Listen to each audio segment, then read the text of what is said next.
So dog heals their wounds by licking. Obviously, you can't do that. Here are some of the simple tips on how to do a clean dressing for your wounds at home. First and foremost thing is gather your supplies. A clean gauze pad, adhesive tapes or bandages, antiseptic solution, gloves. Optional, but it is not recommended. For your information, most of the general public are the worst contaminators when they use gloves. Most important but the most neglected factor while dressing your wound is washing your hands. Wash your hands thoroughly with soap and water.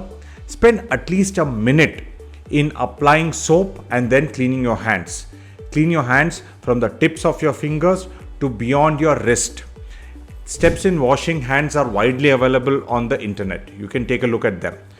Pat dry your hands with a clean and a dry cotton towel.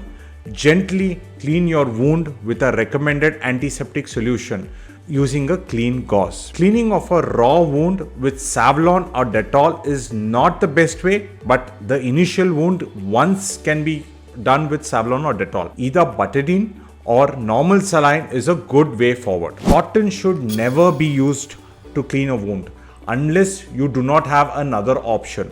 Cotton fibers directly stick on the wound and bacteria thrive on these fibers and infect the wound at a later stage. Always wipe the wound from the center of the wound towards the outward direction. This reduces the risk of infection from taking it from the skin to the wound. Never ever clean the wound from out to in. Avoid using harsh cleansers like hydrogen peroxide or alcohol, as these damage the tissue and slow the healing process. Now, how do you cover the wound?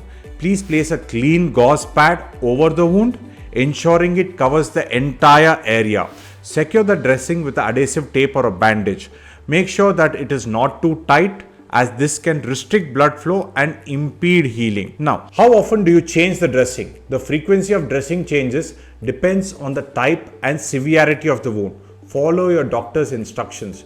Generally, dressings may need to be changed when they become wet, soiled, or loosen. So, now what do you do if you have a bleeding wound? Apply a clean, tight dressing on the wound. Do not reopen the dressing to see if the bleeding has stopped. Then go visit the nearest hospital and meet a surgeon there. A simple dressing is a simple science, just requires cleanliness and attention. I'm Dr. Rajeev Pulagura from Bangalore. If you wish to address some topics, please drop it in the comment section. We'll get back to you. Thank you.